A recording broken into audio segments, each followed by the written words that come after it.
딱 한 장 성경 읽기 창세기 33장입니다. 창세기 33장은 이제 야곱이 형 에서를 만나는 사건을 기록하고 있는 부분이 되겠습니다. 1절에 야곱이 눈을 들어보니 에서가 400명의 장정을 거느리고 오고 있는지라 그의 자식들을 나누어 레아와 라헬과 두 여종에게 맡기고 그래서 이 표현 중에서 야곱이 눈을 들어보니라고 하는 표현들은 창세기 18장 2절이나 24장 63절 그리고 31장 10절 등에서도 많이 나타나는 표현이 되겠고 눈을 들어보니까 에서가 400명의 장정을 거느리고 오고 있다라고 하는 것입니다. 그래서 400명의 장정을 거느리고 온다라고 하는 이런 표현을 통해서 보면 에서가 야곱을 공격할 의도가 있음을 우리가 짐작할 수 있고 이 400명의 군대라고 하는 것은 야곱이 겁을 먹을 만한 규모의 그런 군대를 거느리고 왔고 이처럼 그 에서가 400명의 장정을 거느리고 오는 그런 상황 속에서 이제 야곱의 반응은 그의 자식을 나누어서 레아, 라헬 그리고 두 여종에게 맡겼다라고 하는 것입니다. 그래서 여기에서 이 레아와 라헬과 두 여종에게 이렇게 나누어서 맡긴 것은 우리가 이것이 어떤 전략적으로 이게 아마 그 자녀들을 아마 소개시키기 위한 방법이 아니었겠는가라고 하는 것을 조금 암시하는 그런 내용이 되겠습니다. 2절에 여종들과 그의 자식들은 앞에 두고 레아와 그의 자식들은 다음에 두고 라헬과 요셉은 뒤에 두고 그래서 이 자녀들을 배열할 때 종의 자녀와 그리고 부인 즉 레아를 먼저 그 다음에 라헬을 맨 뒤에 그래서 이 야곱은 그가 사랑하는 자들을 맨 뒤에 배치함으로 인해서 좀 더 쉽게 도망갈 수 있는 기회를 제공한 것으로 이해할 수 있는 구절이 되겠습니다. 3절에 자기는 그들 앞에서 나가되 몸을 7번 땅에 굽히며 그의 형 에서에게 가까이 가니 이렇게 되어 있고 여기서 야곱이 그의 형 에서 앞에 나가는 모습을 기록하고 있습니다. 이 표현 중에서 자기는 그들 앞에 나가되 이것은 전혀 새로운 야곱의 모습입니다. 여태까지 야곱은 어떤 그 대열 뒤에서 머뭇거리던 숨어있던 그런 모습이었는데 이제 앞서 나갔다라고 하는 것이었고 또 하나는 그가 7번 땅에 굽히며 라고 하는 것은 야곱의 행동은 자신의 잘못에 대해서 용서를 구하는 그런 행동, 완전히 굴복하는 그런 모습이 오늘 주시는 이 본문의 말씀이 되겠습니다. 그래서 야곱의 행동은 브니엘 이전과 이후 완전히 달라진 모습을 보여주고 있다. 그래서 브니엘 이전에는 야곱이 뒤로 물러섰는데 브니엘 이후에는 전면에 적극적으로 나서는 즉 하나님을 만난 사람과 만나기 직전의 모습이 완전히 달라진 그런 모습을 보여주는 것이 3절에 있는 말씀이 되겠습니다. 4절에 에서가 달려와서 그를 맞이하여 안고 목을 어긋 맞추고 그와 입 맞추고 서로 우니라. 즉 야곱의 염려와는 다르게 에서의 전혀 다른 반응을 기록하고 있습니다. 그래서 에서는 야곱과 육체적 접촉을 보여주고 있는데 달려와서 안고 그 다음에 입 맞추고 피차 울었다. 그런데 왜 에서가 400명의 장정까지 데리고 오면서 왔던 자가 이렇게 급하게 마음을 바꾸었는지라고 하는 것은 우리가 성경에도 언급이 없고 정확하게 알 수는 없으나 이것은 하나님께서 에서의 마음을 바꾼 걸로 밖에는 이해할 수가 없다. 이런 모습은 창세기 31장 24절의 라반의 경우에도 마찬가지로 하나님께서 그들의 마음을 바꾸신 것으로 밖에는 이해할 수가 없는 그런 상황이 되겠습니다. 5절에 에서가 눈을 들어 여인들과 자식들을 보고 묻되 너와 함께한 이들은 누구냐? 야곱이 이르되 하나님이 주의 종에게 은혜로 주신 자식들이니이다. 그래서 에서가 이제 이 가족들에 대한 질문을 할 때 야곱은 하나님께서 은혜로 주신 자식이다. 그러면서 여기에서 주의 종이라고 이렇게 표현하는데 여기서 말하는 주는 하나님이 아니라 당신의 종이란 표현입니다. 그래서 야곱이 에서에게 자신을 매우 낮추는 그런 표현들, 그래서 아브데이카, 그러니까 너의 종인 나에게 하나님이 은혜를 그래서 주신 자녀들이다, 이렇게 언급하는 내용이 되겠습니다. 그래서 에서는 여인들과 자식들에 관하여 묻지만 야곱은 단지 자녀들에 대해서만 대답하고 있다라고 하는 겁니다. 이처럼 부인과 여종들에 대해서 언급하지 않는 것은 20여 년 전에 야곱이 가나안을 떠날 때를 떠올리지 않기 위한 것이다, 이렇게 설명합니다. 창세기 28장 1, 2절을 이야기하는 것이 되겠습니다. 6절에 그때 여종들이 그의 자식들과 더불어 나와 절했다라고 하는 거죠. 그래서 종이 인사할 때도 낮은 계급으로부터 높은 계급의 순으로 인사를 했고, 그 다음에 여종, 그 다음에 레아, 그 다음에 라헬이 절했다라고 하는 것입니다. 7절에 레아도 그의 자식과 더불어 나와 절하고 그 후에 요셉이 라헬과 더불어 나와 이 절하니, 그래서 부인 가운데에서도 라헬이 레아보다도 높은 지위라는 건 더 사랑받는 자였다라고 하는 것이죠. 그것을 암시하고, 그래서 레아와 그의 아들 등 모두 디나를 포함해서 8명이 인사를 했고, 그리고 라헬과 요셉 등 2명 모두 16명이 인사한 내용이 바로 7절의 말씀이 되겠습니다. 8절에 에서가 또 이르되 내가 만난 바 이 모든 때는 무슨 까닭이냐? 야곱이 이르되 내 주께 은혜를 입으려 함이니이다. 즉 형님께 은혜를 받기 위한 것이다 라고 하는 그런 대답이고, 오늘 주시는 이 본문의 말씀에서 이 모든 때, 즉 콜하 마카네하세 라고 하는 거죠. 이 때로 번역한 마카네라고 하는 단어에도 보게 되면, 우리가 주의 깊게 보게 되면 여기에도 은혜를 뜻하는 헤이 눈이라고 하는 단어가 들어 있습니다.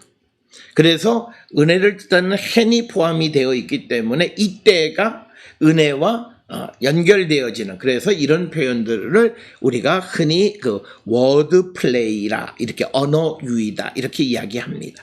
때를 보내서 그 때는 자체가 은혜를 상징하는 거죠. 왜? 그 속에 hate, 눈이라고 하는 hen이라고 하는 은혜라고 하는 그런 단어의 요소가 들어있기 때문이다, 이렇게 설명을 할 수 있습니다. 9절에 에서가 이르되 내 동성아 내게 있는 것이 족하니 너의 소유는 내게 두라. 그래서 족하다, 많다라는 그런 의미가 되겠습니다. 그래서 나에게 있는 것이 족하다, 라브라고 하는 거. 근데 이 말은 내가 라브라고 하는 말은 큰 자라고 하는 그런 뜻도 됩니다. 그러니까 나는 큰 자다. 그러니까 야곱과의 관계 속에서 내가 너보다 큰 자다라고 하는 것을 또 암암리에 표현하는 것이 나에게 있는 것이 족하니 너의 소유를 내게 두라, 이렇게 이야기를 합니다. 이어서 10절에 야곱이 이르되 그렇지 아니하니이다. 내가 형님의 눈앞에서 은혜를 입어 싸우면 청하건대 내 손에서 이 예물을 받으소서. 내가 형님의 얼굴을 배운즉 하나님의 얼굴을 본 것 같사오며 형님도 나를 기뻐하심이니이다.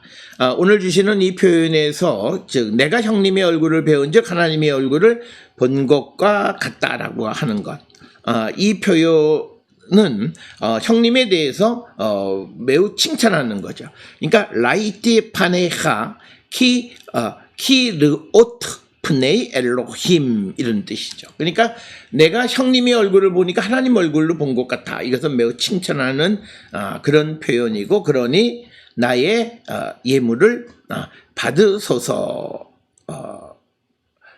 그래서 여기서 말하는 예물은 민하티라고 하는 단어를 썼습니다. 그런데 이 예물이라고 하는 단어가 민하라고 하는 단어를 사용한 것이 10절입니다.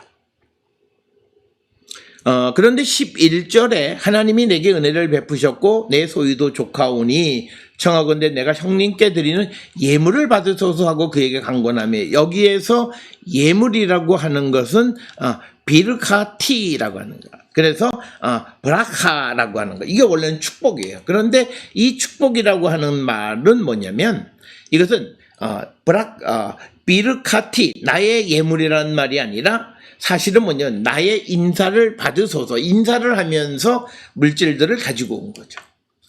그래서 원래 브라카의 뜻은 축복이라는 뜻이고, 그런데 이것을 랍비들은 이 구절에서 내가 형님께 드리는 인사를 받으소서 이렇게 번역을 합니다. 왜냐하면 사람의 얼굴을 보고 말로 듣는 사람에게 복을 빌어주는 거죠. 그래서 축복의 물질적인 면이 선물이고 축복의 말로 하는 경우가 인사이다라고 하는 것입니다. 그래서 잠언 11장 25절에 구제를 좋아하는 자로 번역되어져 있는 것은 축복하는 영, 이런 표현도 성경에 등장하는 거예요. 그래서 오늘 주시는 이 11절에서 예물을 받으소서라고 하는 것을 나의 그 인사를 받으소서라고 하는, 그렇게도 해석할 수 있다라고 하는 것이 되겠습니다. 12절에 에서가 이르되 우리가 떠나자 내가 너와 동행하리라. 그러니까 내가 너 앞에 갈 것이다 라고 하는 그런 의미가 되겠습니다. 13절에 야곱이 그에게 이르되 내 주도 아시거니와 자식들은 연약하고 내게 있는 양떼와 소가 새끼를 데리고 있은즉 하루만 지나치게 몰면 모든 떼가 죽으니. 그러니까 13절에서 야곱은 형 에서가 제안한 것을 이제 거절하는 거예요. 그 이유는 뭐냐면 자기의 자식들이 연약하고 또 이 가축에 새끼들이 있어서 하루만 심하게 몰아쳐도 다 죽게 된다라고 하는 그 이유를 든 것이 13절의 말씀이 되겠습니다. 그러면서 14절에 청하건대 내 주는 종보다 앞서 가소서, 나는 앞에 가는 가축과 자식들의 걸음대로 천천히 인도하여 세일로 가서 내 주께 나아가리이다. 그래서 야곱은 예수 보고 먼저 가라고 이야기하고 자기는 천천히 세일로 가서 에서에게 나아가겠다 이렇게 이야기를 하지만, 그러나 17절을 통해서 보면 세일로 간 것이 아니라 숫곳으로 이렇게 길을 바꿔간 것을 우리가 볼 수 있습니다.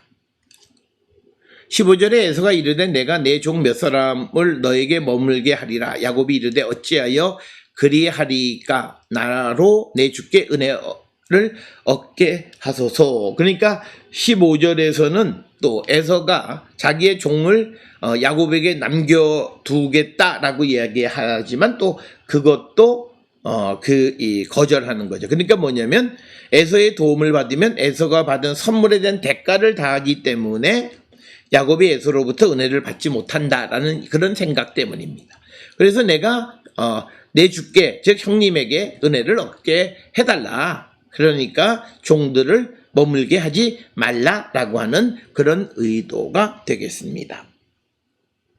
16절에 이날에 에서는 세일로 돌아가고, 그래서 우리가 잘 알다시피 구약성경에서 세일은 에돔과 같은 명칭으로 사용하고 창세기 32장 3절에서는 세일 땅 에돔들이라고 하는 그런 표현이 등장했고, 그래서 세일로 돌아갔다는 것은 에돔으로 갔다라고 하는 그런 이야기가 되겠습니다.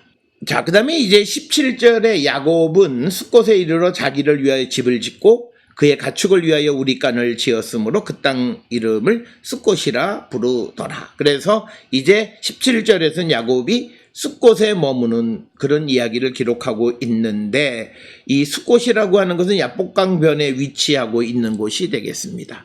지도상에 보게 되면 여기가 이제 숫곳이 되겠고, 오늘날로는 요르단 지역의 네이르 알라라고 하는 곳을 숫곳이다 이렇게 이야기하고, 숫곳이라고 하는 것의 뜻은 갈대로 엮은 움막이란 그런 뜻이 되겠습니다. 그래서 야곱은 세일로 향한 것이 아니라 야복강에서 2km 북쪽에 위치하고 있는 숫곳으로 갔고, 이것은 아버지의 고향으로 돌아가라고 하는 말씀을 이루기 위한 것이다 라고 하는 겁니다. 그래서 앞으로의 경로는 이 숫곳에서부터 이 베델로 건너가서 쭉 해서 이 헤브론 부엘샤바까지 내려가는 것이 그의 경로가 되고, 이것이 아버지의 고향 자기의 출생지로 돌아가는 것이다. 그래서 이 남쪽으로 쭉 따라 내려가는 세일을 가지 않았다라고 하는 것이 17절의 말씀이 되겠습니다. 18절에 야곱이 바단 아람에서부터 평안히 가나안 땅 세겜 성읍에 이르러 그 성읍 앞에 장막을 치고, 그래서 이제 숫곳을 지나서 요단강을 건너서 세겜으로 갔다라고 하는 것입니다. 위에서 보았던 지도에서 우리가 그 루트를 어느 정도 잘 추정할 수 있고, 세겜이라고 하는 것은 오늘날 나블루스를 의미하는 것이 되겠습니다. 19절에 그가 장막을 친 밭을 세겜의 아버지 하몰의 아들들의 손에서 베크시타에 샀으며, 그래서 이제 야곱은 자기가 거주하는 곳에 땅을 돈 주고 샀다. 세겜에 있는 하몰의 아들들의 손에서 그 밭을 샀다라고 하는 것입니다. 여기에 등장하는 단위가 크시타라고 하는 건데, 이 단위가 정확하게 얼마인지를 무게의 단위가 알려지지는 않았다라고 하는 거예요. 그래서 이 나훔 사르나라고 하는 그런 그 주석가는 이 크시타가 새끼 양을 뜻한다 이렇게 주장하기도 합니다. 그래서 새끼 양 100마리를 주고 샀다라고 하는 그런 의미가 되겠고, 이 세겜의 땅은 요한복음 4장 5절, 6절, 12절에서 야곱이 요셉에게 준 땅으로 묘사되어 있는 그런 곳이 되겠습니다. 그리고 20절에 거기에 제단을 쌓고 그 이름을 엘 엘로헤이 이스라엘이라고 불렀더라. 그래서 이 표현을 보게 되면 엘 엘로헤이 이스라엘, 그래서 엘 엘로헤이 이스라엘, 이가 두 번 반복되기 때문에 한 번 탈락이 된 거. 그래서 의미는 하나님은 이스라엘의 하나님이시다라고 하는 그런 의미를 갖고 있습니다. 그래서 창세기 33장은 이제 야곱이 형 에서를 만나서 화해하고, 그러나 형 에서를 따라가지 아니하고 하나님께서 가라고 하는 조상의 땅으로 갔기 때문에 세일로 가지 아니하고 그 숫곳에서 요단을 건너서 세겜으로 해서 이제 남쪽으로 가게 되어졌다라고 하는 것입니다. 그래서 오늘 주시는 이 33장은 하나님의 약속의 성취, 고향으로 돌아오게 한다는 약속의 성취를 보여주는 것이고, 이것은 곧 바벨론 포로로 잡혀갔던 이스라엘 백성들이 다시 자기 고향으로 돌아오는 것에 관한 하나의 원형적 사건으로 이해할 수 있다라고 하는 것입니다. 그래서 이제 하나님께서 돌아가게 해서 회복된 그런 이스라엘은 이제 하나님의 온전한 통치를 받고 사는 그런 나라임을 강조하는 것이 오늘 주시는 33장의 말씀이 되겠습니다.